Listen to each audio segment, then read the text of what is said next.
Every secret society you have ever heard of, every hidden treasure story, every conspiracy about men in robes running the world from behind a curtain, the whole genre traces back, one way or another, to a single morning in October 1307, when the King of France reached out and made the most powerful private organization in Europe simply stop existing.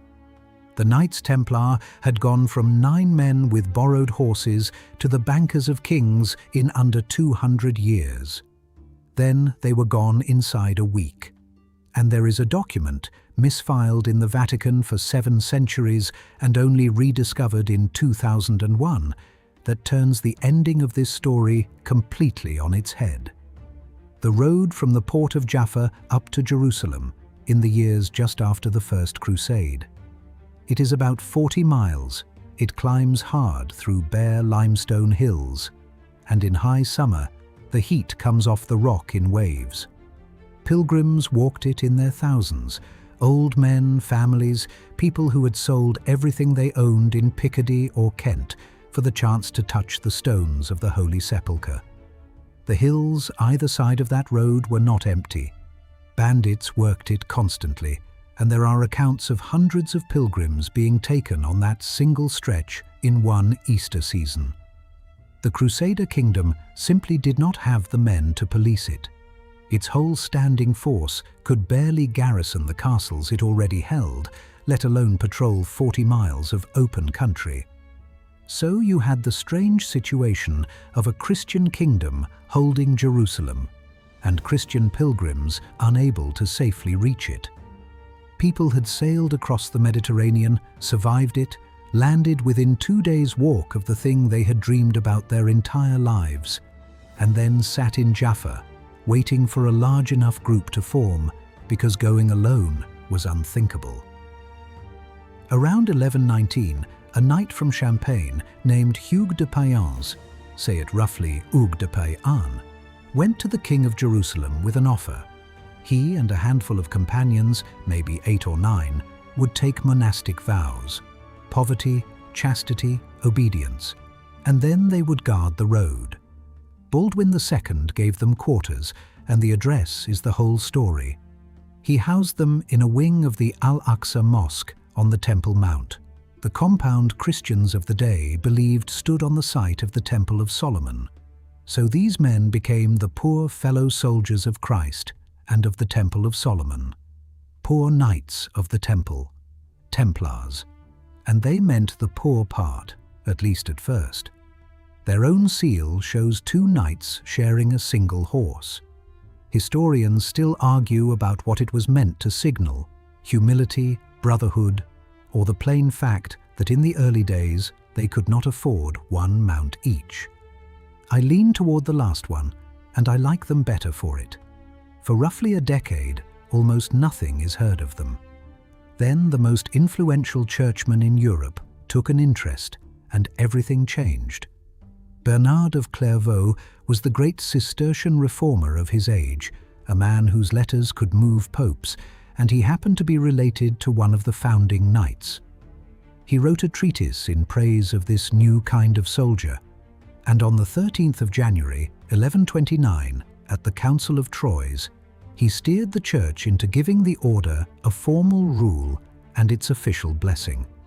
Understand what an odd thing had just been approved.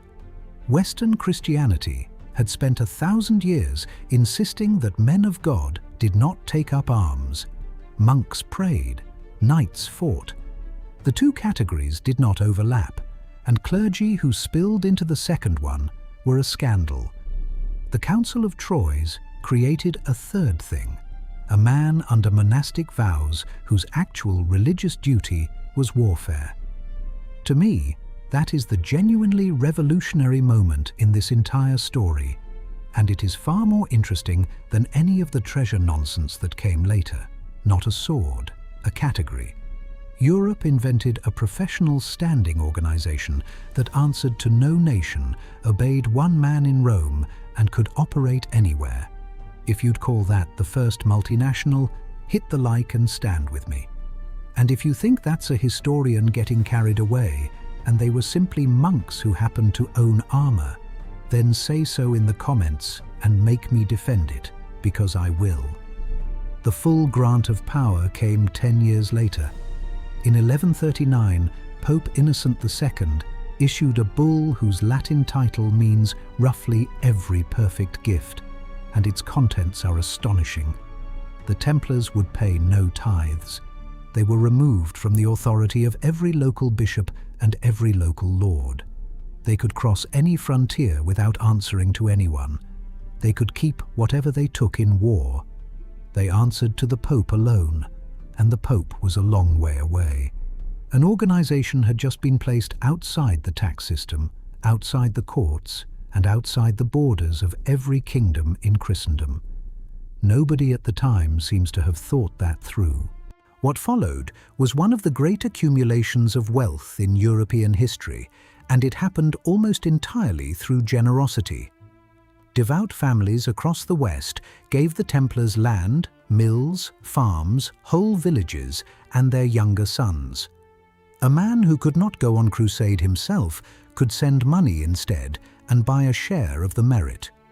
Within a century, the order held something in the region of 800 or 900 estates and houses stretching from Ireland to the Jordan, plus a fleet. And out of that network came the idea that made them truly dangerous. A pilgrim going east could not safely carry a purse of silver across a continent. So the Templars let him deposit his money at a house in London or Paris, take a written note, and collect the value at the far end in Acre or Jerusalem. Deposit here, withdraw there. Credit notes, branch accounts, transfers between houses. They also lent, they held valuables, they managed estates for absent lords, and they acted as trusted neutral parties in disputes. Kings kept crown jewels with them. English monarchs used the London Temple as a treasury, and when a French king was captured on crusade in Egypt in the 1250s, it was Templar credit that helped move the enormous ransom across the sea to free him. Think about what that means practically. In an age with no national banks, no paper money, and no reliable postal system, one organization could move value between Yorkshire and the Levant on a promise, because everyone trusted its word more than they trusted their own governments. Here is the detail that I find almost too good to be true, and it is entirely true. The kings of France kept the royal treasury inside the Paris Temple, the Templars' own fortified compound. The financial machinery of the French crown physically sat in a building belonging to the men the French crown would eventually destroy. I have tried to imagine being a royal clerk walking into that vault, doing the accounts, and later hearing what your master had planned for the landlord. If you can picture how that felt, put it below, because I cannot get the two halves of it to sit in the same head. None of that money would have mattered without the reputation that earned it, and that reputation was built on discipline. The rule governed everything: what they wore, what they ate, when they spoke. Two brothers shared a dish, so each would watch the other's portion. They cut their hair short and were forbidden to trim their beards, which made them instantly recognizable. The white mantle came early. The Red Cross was granted in the 1140s. They were never a huge force in the East, which surprises people. Estimates suggest the order rarely fielded more than a few hundred fully armored knight brothers in the Holy Land at any one time, supported by many thousands of sergeants, servants, grooms, and hired soldiers. The vast European network of farms and mills existed to keep that small, expensive, permanently ready spearhead in the field. Roughly 9 men working the land at home for every 1 man on a war horse abroad. On the field, they were shock cavalry, and their value was that they did not break. A Templar was forbidden to retreat unless the order to withdraw was given or the odds against him were overwhelming, and no Templar could be ransomed. Every other captured nobleman in the medieval world was a walking check, worth more alive and negotiable. The Templars removed that option entirely, which meant that when things went wrong, they went wrong completely. At the Horns of Hattin in 1187, Saladin destroyed the Crusader army in a single scorching day in July, and the Templars and Hospitallers taken there were not offered terms. The order lost most of its fighting strength in the east in one afternoon, and Jerusalem itself fell within 3 months. They rebuilt. They always rebuilt. But the ground they were built on was shrinking. The last Crusader stronghold on the mainland was Acre, and in 1291 it fell to the Mamluks after a siege of several weeks. The Templar Grand Master of the day was lost in the fighting. The last defenders held the order's fortified quarter until the walls came down. And with that, the Kingdom of Jerusalem was finished. Sit with the problem this created. The Templars existed to guard pilgrims on the road to Jerusalem. There was no longer a road to guard, and no Christian Jerusalem to guard it to. What was left was an immensely wealthy, tax-exempt, heavily armed private organization with about 15,000 members scattered across Europe, headquartered on Cyprus, answering to nobody but a distant pope, and no longer doing the job that had justified any of it. Proposals went around to merge them with the Hospitallers. The Templars resisted. Their last Grand Master, Jacques de Molay, sailed west to argue against the merger and to campaign for a fresh crusade nobody in Europe particularly wanted. He walked straight into the reach of a king who had run out of money. Philip IV of France, called Philip the Fair for his looks rather than his conduct, had a chronic and worsening problem. War with England and Flanders had drained him. He had already debased the coinage, which made him deeply unpopular. He had already seized the assets of Lombard bankers and expelled the Jews of France and taken their property. Both times it worked. Both times the money ran out again. He also owed the Templars a great deal, and there is a version of events where that debt is the whole motive. I think that undersells it. What Philip really could not tolerate was an armed, wealthy institution operating inside his kingdom that his courts could not touch. And this time, the papacy could not protect them, because Philip had already shown exactly what he was prepared to do to a pope.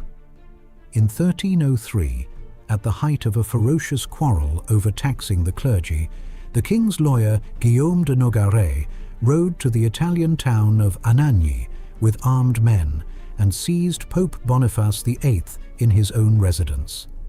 The old man was freed by townspeople after a few days and was gone within a month. No French official was ever meaningfully punished. That was the message every churchman in Europe had absorbed by 1307, and by 1305 a French archbishop had become Pope Clement V, a man who never set foot in Rome as pope and eventually settled the papal court at Avignon in the shadow of French power. The Templars' one shield in the world had just moved next door to their enemy. The preparation was the part that still impresses me in the coldest possible way. In September 1307, sealed orders went out to royal officials across France with instructions not to open them. For a full month, hundreds of officers held documents they had not read. Whatever else Philip's government was, it was frighteningly modern. At dawn on Friday the 13th of October, 1307, the seals were broken and the orders read. Across the entire kingdom, at the same hour, royal officers walked into Templar houses and made arrests. In the Paris temple alone, they took the Grand Master and the senior leadership. The most reliable estimates put around 625 members detained in that first wave, and out of several thousand Templars in France, only a tiny handful got out. There was no resistance recorded anywhere. These were among the most formidable soldiers in Europe, sitting in their own fortified compounds, and not one house fought.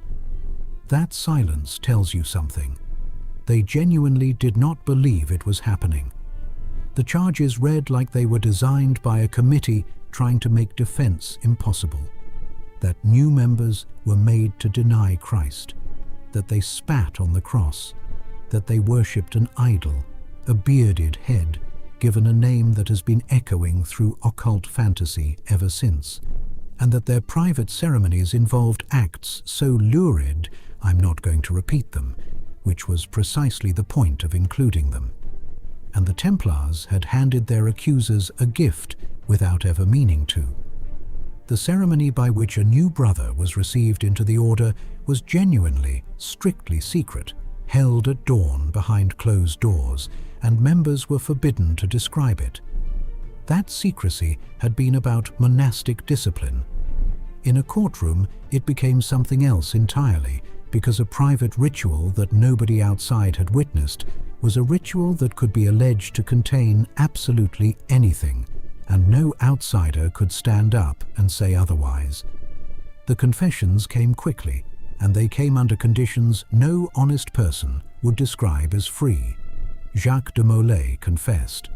Then, in front of papal commissioners in 1309, he began to take it back.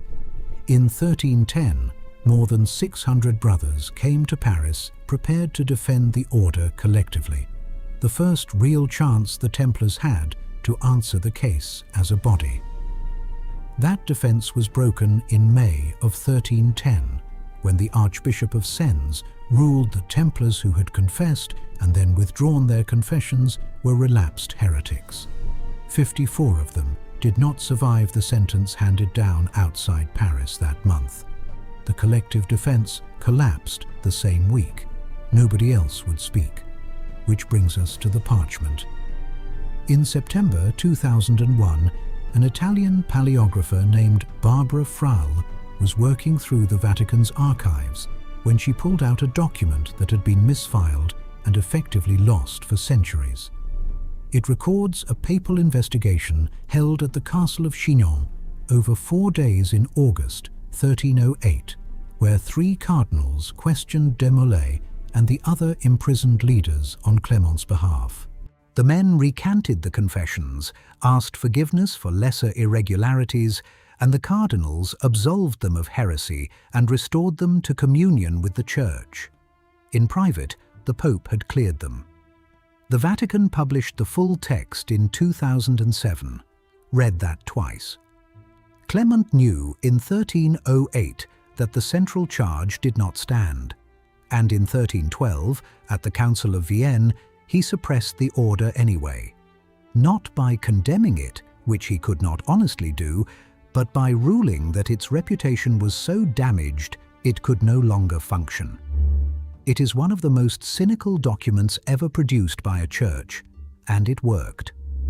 Templar property was ordered handed to the Hospitallers, though Philip took a great deal of it first, in expenses. On the 18th of March, 1314, Jacques de Molay was brought out with Geoffroy de Charnay, preceptor of Normandy, onto a platform in front of Notre Dame to repeat his confession publicly one final time. He refused. In front of the crowd, both men declared the order innocent and said the only crime they had committed was lying about it to save themselves. Philip, when word reached him, did not wait for a church court. The sentence was carried out that same evening on a small island in the Seine, within sight of the cathedral towers. Legend says de Molay called out from that island, summoning the Pope and the King to answer for it before God within the year. I am not asking you to believe that. Chroniclers writing afterwards love a tidy ending, and this one is far too neat. But the plain calendar facts are these. Clement V was gone by the 20th of April, 1314, barely a month later. Philip IV was gone in November of the same year, after an accident while out hunting. Both were gone within 8 months of that island. The story wrote itself, and it has never stopped being retold. And the order? It did not vanish everywhere. In England and Scotland, the arrests were half-hearted, and most brothers were quietly pensioned into monasteries.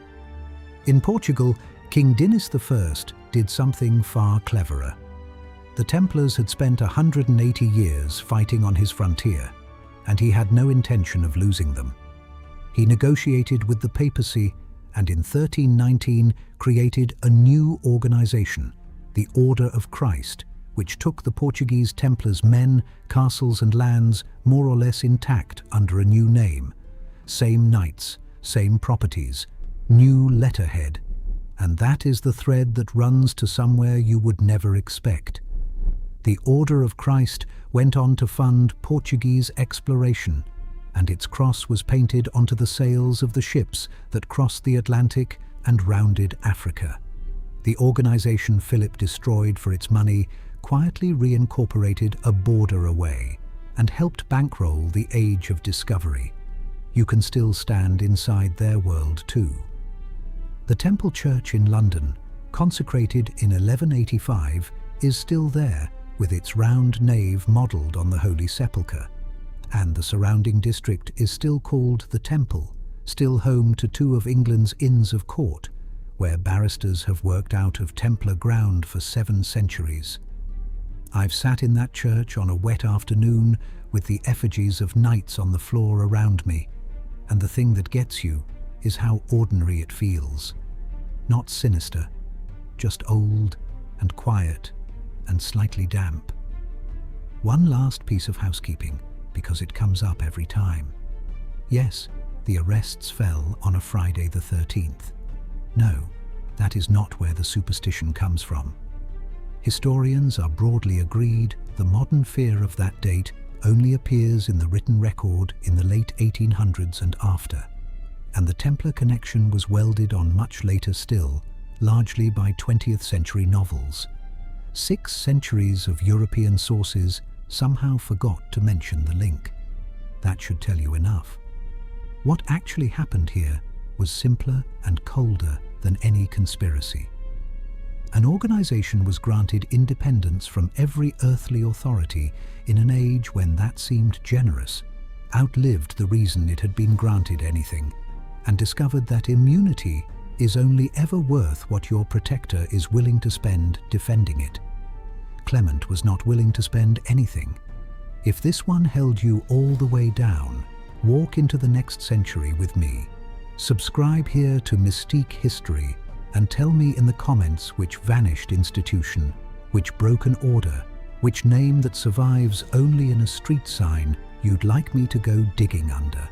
I read every one of them, and they honestly decide where I go next.